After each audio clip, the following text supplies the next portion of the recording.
গুনাহ থেকে বাঁচার উপায়। গুনাহ থেকে বাঁচতে চাইলে যতগুলো উপায় আছে সেইগুলি অবলম্বন করে গুনাহ থেকে বাঁচা সম্ভব। গুনাহ থেকে বাঁচতে হলে গুনাহ ত্যাগ করার উপকারিতা কি সেই বিষয়ে চিন্তা করতে হবে। দুনিয়ার জগতে আমরা প্রত্যেকটা কাজ যখন করি তখন আমরা ওই কাজের উপকারিতা খুঁজি, কষ্ট করলে কি লাভ, না করলে কি লস, করলে কি উপকার হবে সেগুলি চিন্তা করি। এই জন্য গুনাহ থেকে বাঁচতে হলে চিন্তা করতে হবে গুনাহ ছাড়ার উপকারিতা কি।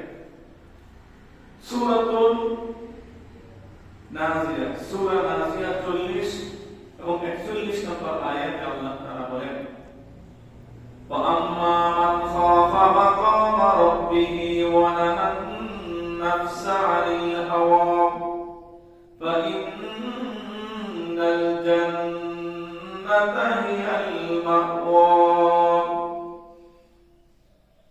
আল্লাহ রাব্বুল আলামিন বলেন, যারা আল্লাহর সন্তুষ্টি অর্জনের জন্য আল্লাহর ভয়ে গুনাহ ছেড়ে দিবে, ফাহশা কাজ থেকে বিরত থাকবে, অশ্লীল বেহায়াপনা কাজ থেকে বিরত থাকবে, ফাইন্নাল জান্নাতা হিয়াল মাওয়া, আল্লাহ বলেন আল্লাহ তাআলা তাকে জান্নাত দান করবেন। তাহলে গুনাহ থেকে বাঁচতে লাভ কি? গুনাহ থেকে বেঁচে থাকলে উপকার হলো, লাভ হলো আল্লাহ রাব্বুল আলামিন পরকালে জান্নাত দান করেন। এজন্য আমরা সকলে ফাহশা কাজ থেকে, অশ্লীল কাজ থেকে, বেহায়াপনা কাজ থেকে বেঁচে থাকতে হবে। গুনাহ থেকে বাঁচার আরেকটি উপায় হলো আল্লাহকে ভয় করা। যে ব্যক্তি আল্লাহকে ভয় করবে সে ব্যক্তি গুনাহ থেকে বাঁচা তার পক্ষে সম্ভব হবে। পবিত্র কোরআনুল কারীমের সূরাতুল হাশরের 18 এবং 19 নম্বর আয়াতে আল্লাহ তাআলা বলেন, ইয়া আইয়ুহাল্লাযীনা আমানু তাকুল্লাহা ওয়াল তানজুর নাফসুম মা কদ্দামাত লিগাদিন ওয়াত্তাকুল্লাহ ইন্নাল্লাহা খাবীরুম বিমা তা'মালুন।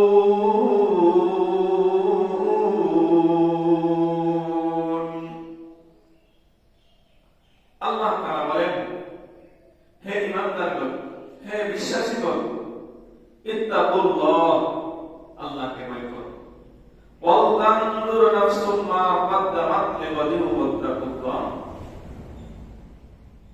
পরকালের কথা চিন্তা করো। পরকালে আল্লাহ তাআলার কাছে তোমাকে হিসাব নিকাশ দিতে হবে, আল্লাহর কাঠগড়ায় দাঁড়াইতে হবে, আল্লাহর সম্মুখীন হতে হবে। সেই বিষয়গুলি তুমি চিন্তা করো। দুনিয়ার জগতে যদি ভালো কাজ করো তার প্রতিদান হাসরের ময়দানে পরকালে পাবে। খারাপ কাজ যদি করো, গুনাহ কাজ যদি করো, সেই গুনাহের জন্য কি করতে হবে? শাস্তি পেতে হবে।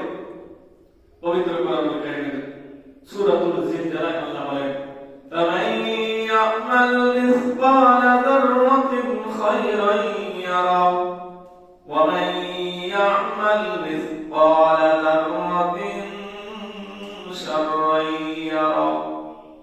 এই দুনিয়ার জগতে যারা পরিমাণ, কোনো পরিমাণ নেক কাজ করলে, খয়র করলে, ভালো করলে তার প্রতিদান পাবে। বা দুনিয়ার জগতে যারা পরিমাণ গুনাহ কাজ করলে, অশ্লীল কাজ, ফাহশা কাজ করলে, আল্লাহর আদেশ না মানলে, আল্লাহর নিষেধ থেকে বিরত না থাকলে তার শাস্তিও পাবে। এজন্য আল্লাহকে ভয় করো, তাহলে গুনাহ থেকে বাঁচা সম্ভব। আল্লাহকে ভয় করলে গুনাহ থেকে বাঁচা অতি সম্ভব। গুনাহ থেকে বাঁচার আরেকটি উপায় হলো চিন্তা করা যে এই দুনিয়া চিরস্থায়ী নয়, দুনিয়ার ক্ষমতা চিরস্থায়ী নয়, তাহলে কিসের জন্য আমরা এত অহংকার করি? পবিত্র কোরআনুল কারীম আল্লাহ বলেন, কুল্লু নাফসিন যায়িকাতুল মাউত, প্রত্যেক প্রাণী মৃত্যুবরণ করতে হবে, মৃত্যুর স্বাদ গ্রহণ করতে হবে। তাই আমরা যদি চিন্তা করি দুনিয়া তো চিরস্থায়ী নয়, এই দুনিয়া ছেড়ে আমাদেরকে একদিন চলে যেতে হবে। এই দুনিয়া ক্ষণস্থায়ী জিন্দেগি, একদিন ছেড়ে চলে যেতে হবে, পরকালে যেতে হবে। তাহলে কিসের জন্য আমরা গুনাহ করি? যদি চিরস্থায়ী দুনিয়া হতো, পরকালে না যাইতে হতো, শাস্তি না পাওয়া লাগতো, তাহলে গুনাহ করতেন। কিন্তু দুনিয়া তো চিরস্থায়ী নয়। আমাদের পূর্বে অতীতে সবাই থাকতে পারে নাই, দুনিয়ায় কাউকে থাকতে দেওয়া হয় নাই চিরস্থায়ী ভাবে। তাহলে দুনিয়া ছেড়ে চলে যেতে হবে, এই কথা যদি চিন্তা করি, মৃত্যুর কথা যদি চিন্তা করি, মরণের কথা যদি চিন্তা করি, গুনাহ থেকে বাঁচা সম্ভব। যদি চিন্তা করি এখন আমি গুনাহ করতেছি, আমার মরণ যদি এখন চলে আসে, তাহলে আমি আল্লাহর কাছে কি জবাবদিহিতা করব? তওবা করার তো সুযোগ পাবো না। এই জন্য মরণের কথা চিন্তা করলে, দুনিয়া চিরস্থায়ী নয় এই কথা চিন্তা করলে গুনাহ থেকে বাঁচা সম্ভব। ক্ষমতা চিরস্থায়ী নয়। আজকে আমরা ক্ষমতার মুখে পড়ে অনেকে গুনাহের কাজ করি, ক্ষমতার মোহ করে গুনাহের কাজ করি, ক্ষমতার কারণে গুনাহ ছাড়তে পারি না। অনেকে মনে করি যে ক্ষমতা চিরস্থায়ী। আরে ভাই বাপ, দুনিয়ার ক্ষমতা তো চিরস্থায়ী। চিন্তা করে দেখুন, 1 বছর আগে যাদের ক্ষমতা ছিল, যাদের ইশারায় সারা দুনিয়া চলতো, যার ইশারায় একটা জেলা পরিচালিত হতো, যার ইশারায় একটা থানা পরিচালিত হতো, যে প্রটোকল নিয়ে বাহির হতো, রাস্তায় যখন বাহির হতো তার পিছনে শত শত নেতাকর্মী থাকতো, ডজনের ডজন নেতাকর্মী থাকতো, তার ক্ষমতা এখন নাই। 6 মাস আগে 3 মাস আগে যার ক্ষমতা ছিল তার ক্ষমতা অনেকের এখন নাই। আজকে যার ক্ষমতা আছে, আগামীকাল যে তার ক্ষমতা থাকবে, এটা অত কোনো চিরস্থায়ী নয়। আজকে যে ক্ষমতার মালিক, আগামীকাল যে তার ক্ষমতা থাকবে, এটার কোনো গ্যারান্টি নেই, নিশ্চয়তা নাই। তাহলে কিসের জন্য আমরা অহংকার করি, কিসের জন্য গুনাহ করি?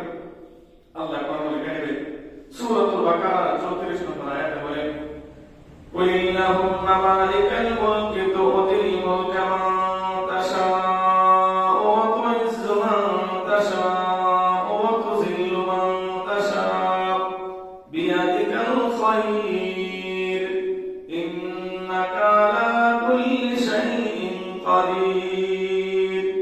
এটা হচ্ছে সূরা আলে ইমরানের 26 নম্বর আয়াত। সূরা বাকারা, সূরা আলে ইমরানের 26 নম্বর আয়াত আল্লাহ তাআলা বলেন যে আল্লাহ তাআলা যাকে ইচ্ছা রাজত্ব দান করেন, আল্লাহ তাআলা যাকে ইচ্ছা আবার কি করেন? ফকির বানান। আল্লাহ তাআলা যাকে ইচ্ছা তাকে রাজত্ব দেন, আবার আল্লাহ যাকে ইচ্ছা ফকির বানান। আল্লাহ যাকে ইচ্ছা সম্মান দান করেন, আল্লাহ তাআলা যাকে ইচ্ছা অপমানিত করেন।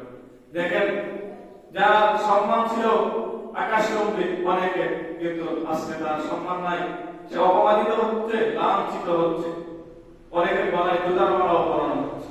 তাহলে কি বোঝা গেল? আল্লাহ যাকে চাই তাকে সম্মান দান করেন, আবার যাকে ইচ্ছা আল্লাহ বেইজ্জতি করেন। অনেকে বাদশাহী ছিল, কিন্তু বাদশাহী নেই। তাহলে আল্লাহ তাআলা সূরাতুল আলে ইমরানের 26 নম্বর আয়াতে বলেন, আল্লাহ যাকে ইচ্ছা বাদশাহী দান করেন, আবার যাকে ইচ্ছা ফকির বানান। আল্লাহ যাকে ইচ্ছা সম্মান দান করেন, আল্লাহ যাকে ইচ্ছা অপমানিত করেন। সূরাতুল বাকারা 34 নম্বর আয়াতে আল্লাহ বলেন, আবা ওয়াস্তাকবারা ওয়া কানা মিনাল কাফিরিন।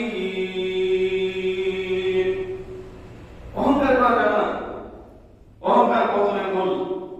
এই জন্য আমরা চিন্তা করব যে দুনিয়া চিরস্থায়ী নয়, ক্ষণস্থায়ী জিন্দেগি, ক্ষমতা চিরস্থায়ী নয়। তাহলে কিসের জন্য অহংকার করব, কিসের জন্য গুনাহ করব? এই চিন্তা করলে গুনাহ থেকে বাঁচা সম্ভব। আল্লাহ তাআলা আমাদেরকে গুনাহ